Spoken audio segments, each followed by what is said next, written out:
안녕하세요. 삶의 지혜와 깊은 성찰의 시간을 함께 나누는 공간입니다. 오늘 우리는 과학과 신앙이라는, 때로는 서로 충돌하는 것처럼 보이는 두 세계 사이의 오랜 질문에 대해 이야기해 보려 합니다. 과학이 발전할수록 신의 자리는 좁아지는 것일까요? 아니면 우리는 근본적인 오해에서부터 시작하고 있는 것일까요? 오늘의 이야기가 여러분의 마음에 깊은 울림을 준다면 이 지혜를 사랑하는 이들과도 나눠주시고 구독과 좋아요를 통해 저희의 여정에 동행해 주십시오. 여러분의 그 작은 손길이 더 깊고 의미 있는 이야기를 만드는데 큰 힘이 됩니다. 그 손길 위에 살아계신 하나님의 크신 은총과 평강인을 함께 하시기를 진심으로 기도합니다. 많은 무신론자들이 기독교 신앙에 대해 제기하는 가장 대표적인 질문이 있습니다. 저명한 무신론 과학자 리처드 도킨스는 그의 책 만들어진 신에서 이 질문을 핵심 논증으로 사용합니다. 그는 이렇게 말합니다. 만약 당신이 이 모든 것을 하나님이 창조했다고 말한다면, 그렇다면 그 하나님은 누가 창조했는가? 이 질문은 언뜻 듣기에 매우 날카롭고 논리적인 것처럼 들립니다. 그리고 이 질문에 답하지 못한다면 신의 존재 자체가 모순에 빠지는 것처럼 보이죠. 하지만 옥스퍼드 대학교의 저명한 수학자이자 기독교 변증가인 존 레녹스 교수는 바로 이 지점에서 무신론자들이 기독교가 말하는 하나님에 대해 가장 근본적인 오해를 하고 있다고 지적합니다. 그들이 비판하는 신은 사실 성경이 말하는 하나님이 아니라는 것입니다. 첫 번째 오해는 바로 틈새의 신이라는 개념입니다. 틈새의 신이란 과학으로 아직 설명하지 못하는 미지의 영역, 즉 지식의 틈새에만 존재하는 신을 의미합니다. 예를 들어 고대인들이 천둥과 번개의 원리를 몰랐을 때 천둥의 신을 상상했던 것처럼 과학이 그 원리를 밝혀내면 신의 역할은 사라지고 맙니다. 무신론자들은 종종 기독교인들이 바로 이런 틈새의 신을 믿고 있다고 생각합니다. 과학이 설명하지 못하는 우주의 시작이나 생명의 기원 같은 거대한 틈새에 하나님이라는 이름을 붙여 놓았을 뿐이라고 말이죠. 만약 정말로 하나님이 그런 존재라면 우리는 과학과 하나님 사이에서 하나를 선택해야만 합니다. 과학의 설명이 명쾌해질수록 하나님의 자리는 점점 더 좁아지다가 결국 사라져 버릴 테니까요. 하지만 성경이 말하는 하나님은 결코 틈새의 신이 아닙니다. 성경의 가장 첫 구절을 떠올려 보십시오. 태초에 하나님이 천지를 창조하시니라. 성경은 태초에 하나님이 우리가 아직 이해하지 못하는 부분들만 창조하셨다고 말하지 않습니다. 하늘과 땅, 즉 우주 만물 전체를 창조하셨다고 선포합니다. 우리가 과학을 통해 이해하게 된 부분과 아직 이해하지 못하는 부분 모두를 포함해서 말입니다.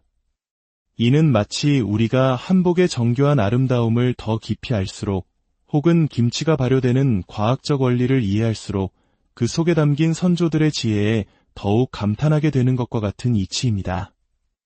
렘브란트의 그림에 대해 더 많이 알게 될수록 그의 천재성에 감탄하지, 그림에 대한 이해가 깊어졌다고 해서 렘브란트라는 화가의 존재를 부정하게 되지는 않습니다.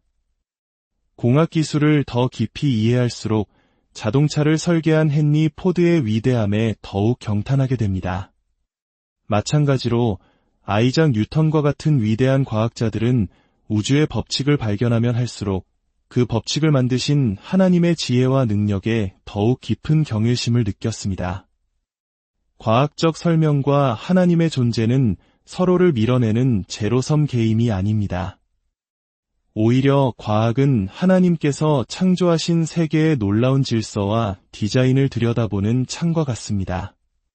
두 번째, 그리고 더 근본적인 오해는 누가 하나님을 만들었는가?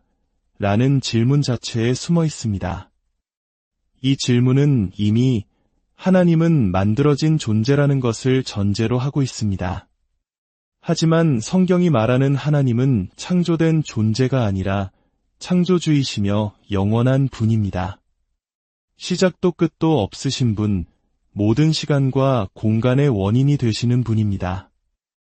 창조된 하나님이라는 개념은 기독교 신앙 안에서는 존재하지 않습니다.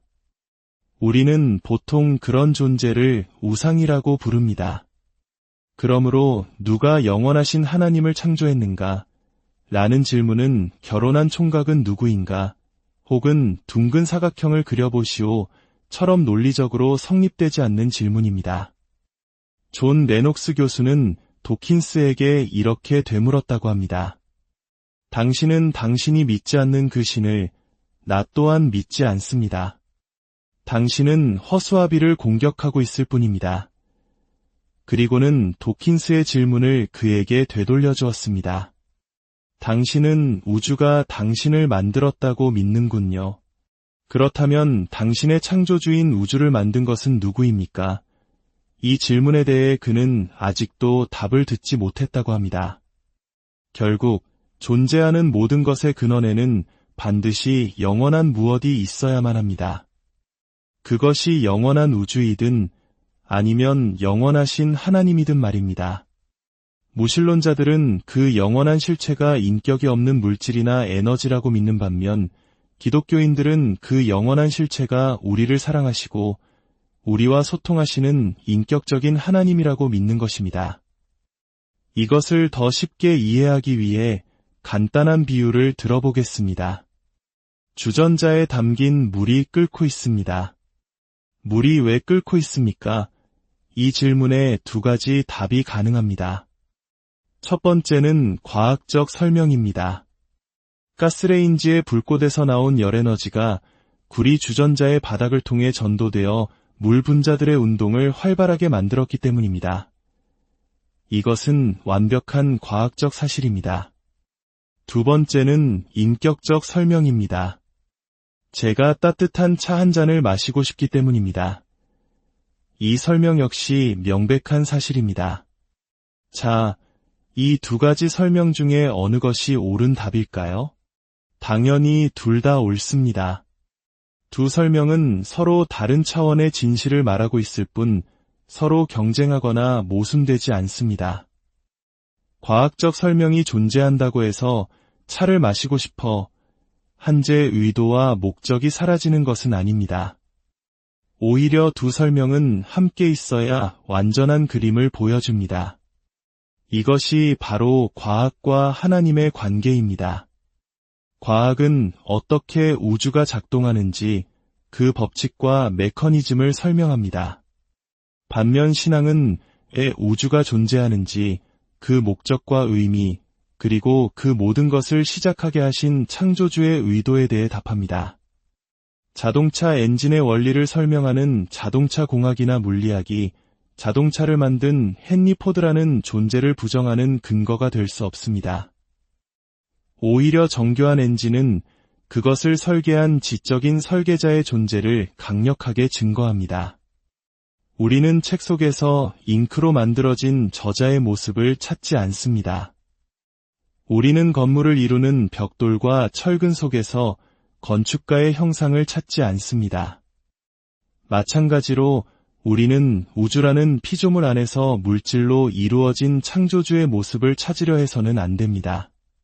대신 우리는 우주에 담긴 놀라운 설계와 질서, 생명의 신비, 아름다움, 그리고 우리 안에 있는 도덕률과 인간의 존엄성, 사랑과 같은 가치들을 통해 그 모든 것의 근원이 되시는 위대한 설계자, 즉 하나님의 서명을 발견하게 됩니다. 이러한 논리적이고 이성적인 이해를 넘어 기독교 신앙의 궁극적인 목표는 살아계신 하나님을 인격적으로 만나는 것입니다. 시편 기자의 고백처럼 여호와의 선하심을 맛보아 알지어다 라고 외칠 수 있는 개인적인 체험을 하는 것입니다. 우리 각자는 하나님에 의해 그리고 하나님을 위해 창조된 존귀한 존재입니다. 우리의 삶의 참된 만족과 목적은 우리를 지으신 그분의 실제 안에서 그분과의 관계 안에서만 발견될 수 있습니다. 그리고 그 관계는 우리를 위해 자신의 생명을 내어주시고 부활하신 예수 그리스도를 통해 회복될 수 있습니다. 오늘 우리가 나눈 이야기가 여러분의 생각에 작은 디딤돌이 되기를 바랍니다. 과학과 신앙이 서로의 적이 아니라 이 놀라운 세계를 이해하는 두 개의 소중한 창문이 될 수 있음을 발견하는 여정이 되기를 소망합니다. 여러분의 삶의 모든 순간에 하나님의 지혜와 사랑이 가득하기를, 그리고 그분의 평강이 강물처럼 여러분의 마음을 덮으시기를 간절히 기도합니다.